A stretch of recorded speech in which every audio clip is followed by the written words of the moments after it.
you know, if the ocean is in decline, which I'm about to explain why it is, then we need to reverse that decline. And how do we observe the decline? There's basically 5 areas which are very easily observable. One would be our fishing practices and overfishing. The other would be pollution, and everybody knows about marine plastic pollution.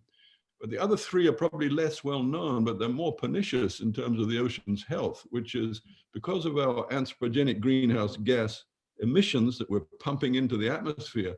The ocean, which absorbs a lot of the CO2 and most of the warmth, the ocean is getting more acidic and it's losing its oxygen and it's getting warmer. And those 3 things are all bad for life in the ocean.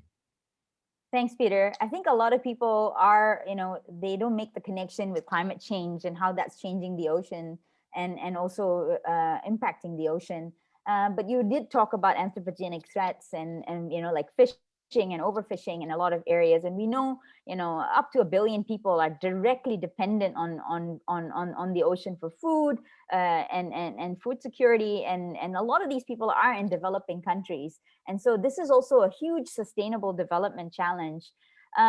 We know that, a 1.5 to 2 degree world is devastating for coral reefs. We're going to lose 17 to 90% of our coral reefs. Why should people be concerned about what's happening to coral reefs around the world? Well, I come from an island which is ringed by a mighty coral reef, and I just cannot conceive of a world without coral reefs. And in terms of the protection, in terms of the nutrition, in terms of the biodiversity, they're bunkers of biodiversity for the ocean. So remember what I said about no healthy planet without a healthy ocean. How can you have a healthy ocean without coral reefs? We don't know the answer to that yet, but we're going to find out. So why should we care about coral? We should care about coral because we care about our children and our grandchildren. And, their security is linked to the fate of coral. So we have to be very aware of it. And I'm sure we will discuss during this program, what those causes are of coral's demise, which is what we're observing at the moment. Yeah. I mean, we're going to lose somewhere between 70 and 90% of coral by about the year 2050 if we continue on our current path. Thanks, Peter. For those of you who've just tuned in, welcome to our Facebook Live with UN Special Envoy for Oceans, Ambassador Peter Thomson. My name is Phua. I run the Coral Reef Rescue Initiative on behalf of a group of partners, WWF, Wildlife Conservation Society, Rare Blue Ventures, University of Queensland, CARE, and Vulcan. Today, we're just talking a little bit about why it's really important for us to focus on ocean conservation and why that needs to be a global priority, especially around SDG 14, the Sustainable Development Goal 14, which focuses on life below water. Ambassador Thomson just talked a little bit about why coral reefs are important. When we're standing to lose 70 to 90% of our reefs if we don't act on climate change as well.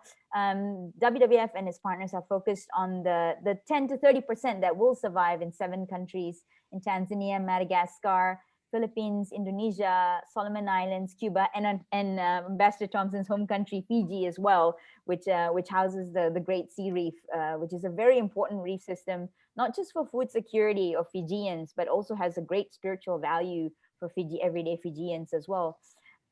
So Peter, is there still hope? Would you say, is there still hope for us to reverse the trend, to bend the curve, to the benefit of people who are dependent on reefs and other ocean ecosystems? The moment we give up on hope, we might as well just give up on life. Of course, there's hope.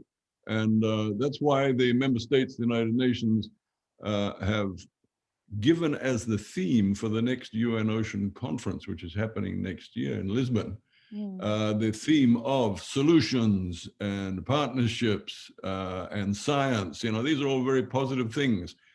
And when you apply it to those problems I was talking about before of pollution and acidification and overfishing, you apply that and you should be full of hope, but you should not be full of lethargy because that is the destroyer of hope. We've got to get out there and take action. So let me ask you, Carol, I mean, on coral, I know WWF and yourself have done a lot of work on this. What sort of solutions are you seeing based on science for coral reefs? Yeah, thanks, Peter. I think our solution is very much science-based. If we know climate change is going to be impacting different parts of the ocean differently, we're really looking at reefs that are less exposed to climate change. How can we secure these reefs? And especially in developing countries where we know people are incredibly dependent on these reefs remaining healthy to provide them shelter and food security as well. And so focusing on these countries will help us repopulate reefs when the climate does stabilize. And so this approach is a part of the Coral Reef Rescue Initiative with our partners, very much science-based. I think we need to prioritize where we work as a global community, and that prioritization needs to be driven by the need of developing countries and communities that are incredibly dependent on these resources. And that requires us working in partnership with governments, with private sector, with communities as true partners on equal levels as well. And so we're really providing options, other options for coastal communities. I think poverty is really hard and very confronting, especially if you don't have any other option. If your only option is to continue fishing, then the resilience of these communities is, of course, very, very vulnerable, and requires us to help them and provide other options. And that requires us having public-private sector partnerships coming into these countries as well. So that's a huge part of our initiative. We're of course dependent on governments prioritizing the type of actions that you're talking about, right? So political will is still key at the end of the day. If politicians and leaders are being a bit malaise about it and not really following up with the SDG targets in a tangible way with policies and budgets and investments, then it's really hard for us in the NGO and private sector also to come in and support coastal communities. In the Pacific, we know that these large island states have a huge role to play, and Fiji has this huge role to play. How can we be more supportive of politicians from the Pacific as well as a global community, Peter? Well, that gives me a chance to say something about the Great Sea Reef in Fiji, because I'm a WWF ambassador for the Great Sea Reef in Fiji. We used to call it the Bainivualiku. I used to live up on that coast. And it's one of the world's biggest coral reefs. I dove on it a couple of years ago. It's very vibrant still. It happens to also have a fantastic mangrove coast on the other side of the lagoon. So it's a great fisheries resource for the communities that live along that coast. Look, I think the important thing is that there are, in terms of also riffing off that hope message that I was giving, there are a lot of good people and good organizations now working around the world on coral reef restoration and protection. And, I mentioned, for example, ICRI, which is an intergovernmental organization running out of UNEP. And if your government is not a member of that, I think you should lobby them to join it. I know Fiji and Australia are leading lights in ICRI. There's also the Global Fund for Coral Reefs, a multi-million-dollar fund that's just been set up and is administered by UNDP. And so if you've got projects, big projects, they can be funded. So, all in all, for me, where the money needs to be spent, and perhaps this is not what you see when you look at coral programs, but where I think where the money needs to be spent is on land, on the coast that is fronting these coral reefs.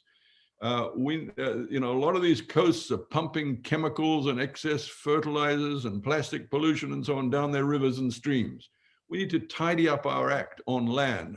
We need to adopt the ridge to reef or source to sea ethos.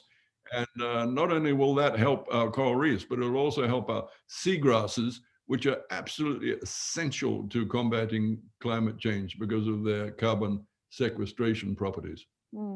Thanks, Peter. I think a lot of people don't realize the ocean is downstream from everything. The ocean absorbs all the pollution, all the runoff issues. I mean, we see that also in the Great Barrier Reef and other places.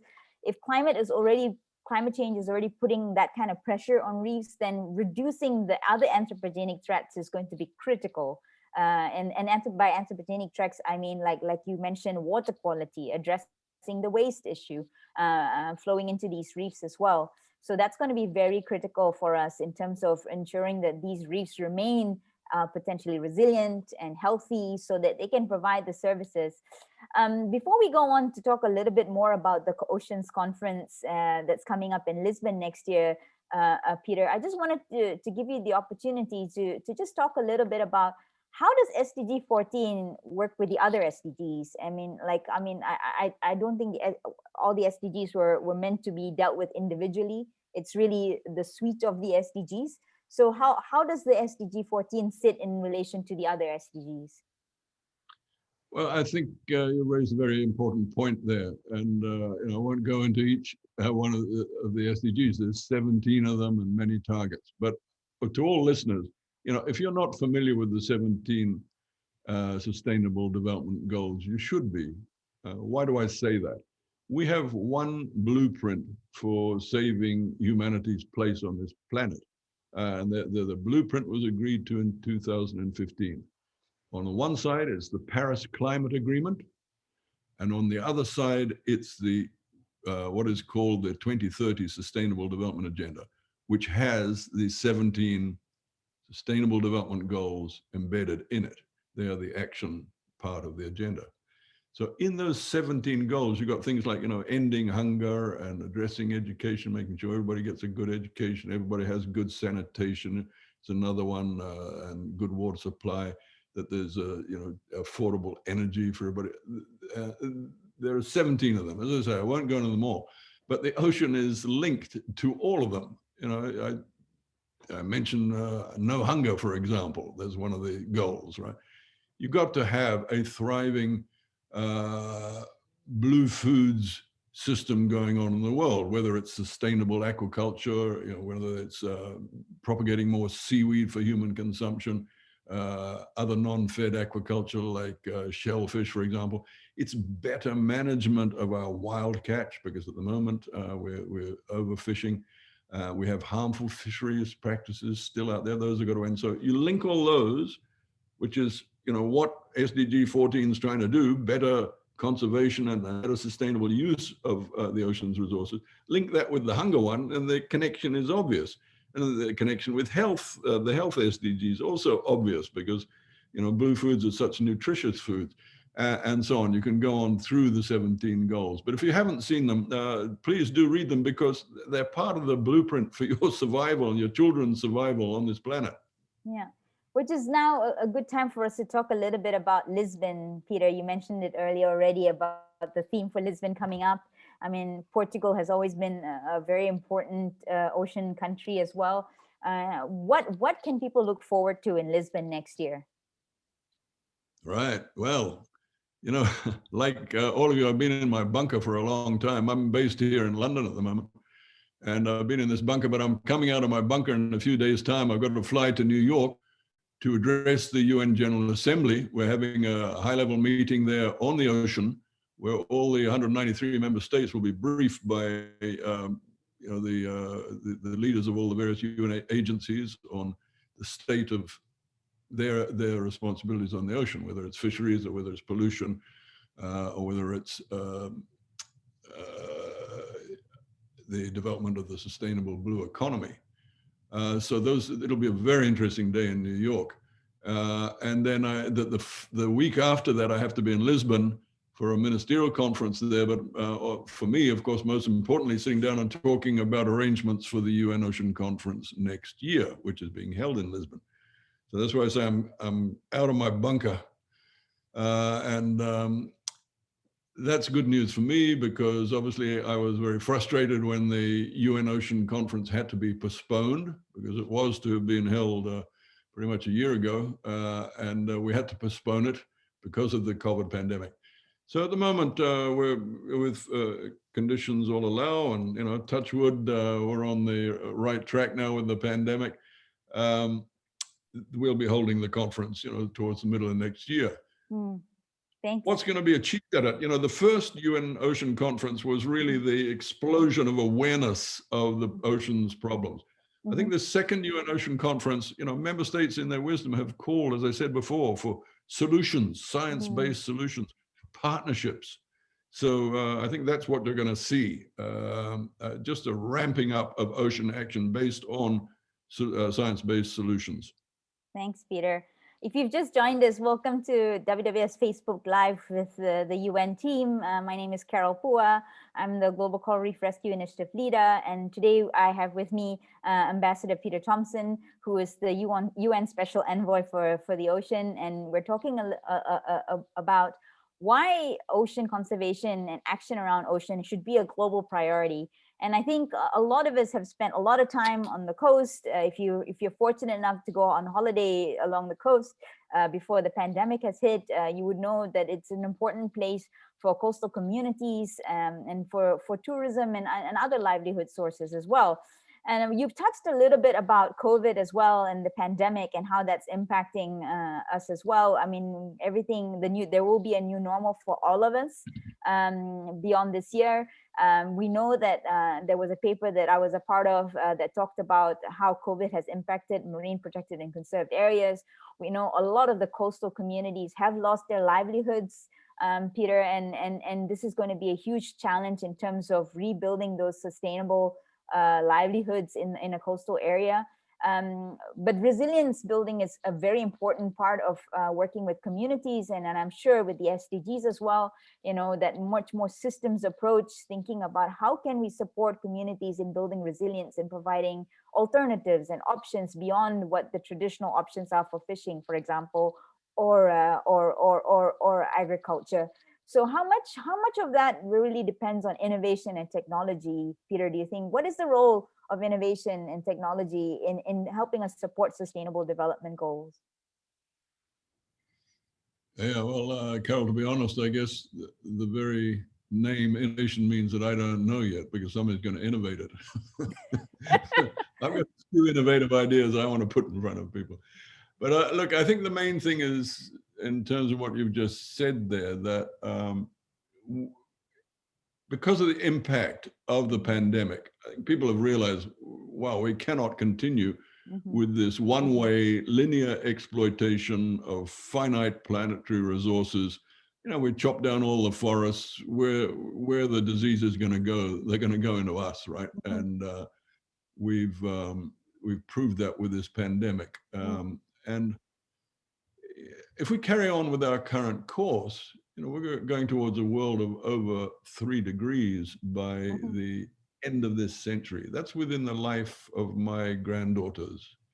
And, you know, that's obviously a future we must refuse, because over 3 degrees, and it's a world on fire, you know, and WMO actually says, I think, between 3 and 5 degrees.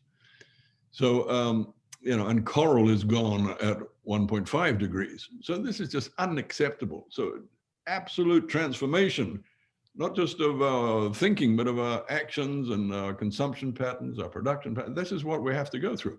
And will we go through it? Of course we will, because we bend in the direction of survival, not in, you know, some suicidal path, which is, as I say, a linear path of finite planetary resources is a suicidal path. We have to be thinking circular. We have to be thinking sustainability. You know, we have to be thinking balance with nature rather than exploitation of nature. We've got to live within nature. It's not a business relationship. You know, we live within nature.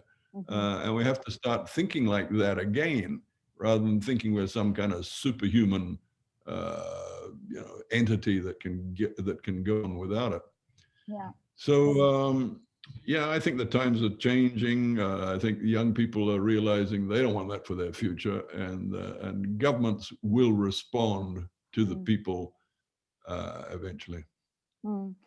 Peter, I just wanted to really just talk a little bit about hope before we go into the kind of action people can take. Hope is really important in today's day. You know, there's a lot of negative news, and we know that if we continue behaving the way we do with what we eat and how we live our lives, not thinking really about how this impacts people on the other side of the planet, people who are really dependent on the ocean, that's going to have a huge negative impact for all of humanity and the planet's health as well. So what do you think is really important for us in terms of keeping that hope alive? How do we keep the hope alive in terms of making, inspiring people to do something, to act, to conserve and to protect the oceans? Sure. Well, I think individuals play a very important part in this, as well as families and communities, corporations, cities, and of course governments and multinational organizations. We all have our part to play. I get a lot of hope out of my work promoting what I call the sustainable blue economy, because I truly believe, having been working on it for a number of years now, that it will be the bedrock of human security in the future. If we look at components of the sustainable blue economy, right? Not the blue economy, that's just more exploitation. Sustainable blue economy. We're looking at things like renewable offshore energy.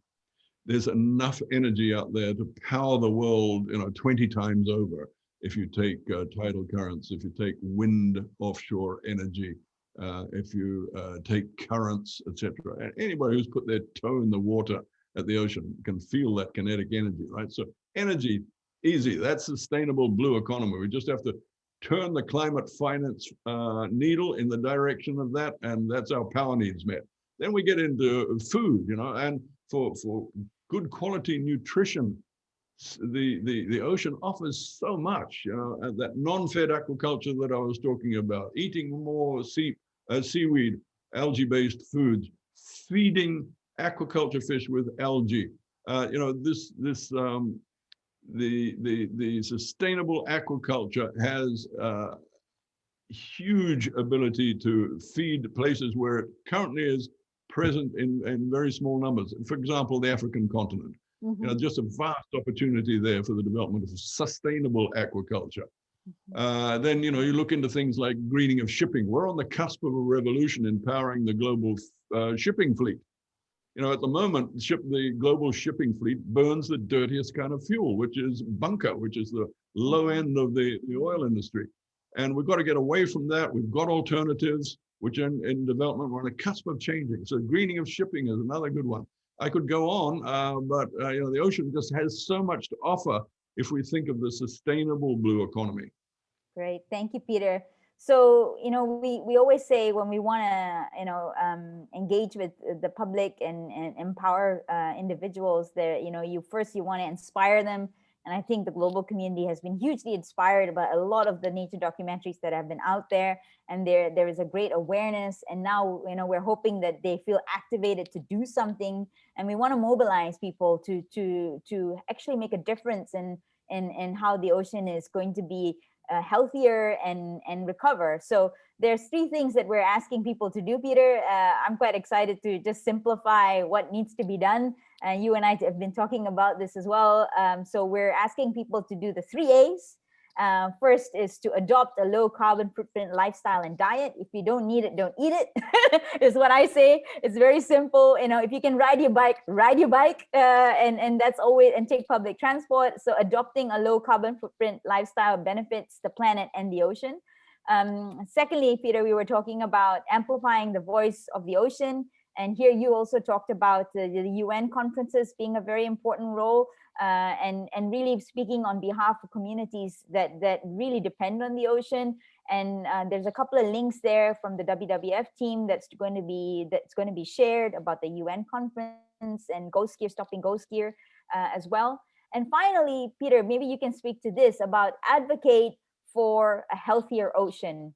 And there's 2 big events coming up, the Climate Conference of Parties and the Convention on Biological Diversity Conference of Parties. Why should people, really put pressure on their politicians to be ambitious and follow through on some of these targets like Paris? Sure. Carol, I really love your 3 A's, and I want to give you credit for that. It wasn't my idea. The adopt, amplify, and advocate. Because look, all of us can adopt better practices. I've done it in my own life. I don't want to blow my own trumpet, but my wife and I, when we were living in New York, when I was at the UN, we looked at the 10th report that we had seen on the damage that beef was doing to the global planet, and what the predictions were in terms of water supply and destruction of forests and everything. And it was just too much. We finally thought we got to make some decision on this. And we looked at a photo of our grandchildren and said, what do we want? Do we love our grandchildren or do we love our hamburgers? And we said, obviously we love our granddaughters more. Okay, we gave up beef on that day, right? And we haven't touched beef since. And that's 7 years. And, I'm not preaching on that. I'm just saying to everybody, look at your diets, look at how you can change. Change is a constant. We do not eat today what our grandparents ate. So we can eat something different, and our children can eat something different, more sustainable, healthier, if we just look at it, and make the changes and have the gumption to do that. Because lifestyle, it comes down to the individual in the end, because you don't want it forced on you by a government. That's a different kind of government. Then the amplification and advocacy. Really important that, you don't just sit back and expect other people to do all this for you. The individual is so important. I learned so much from my children when they were teenagers on things like recycling. That's where I got it from, the family dinner table.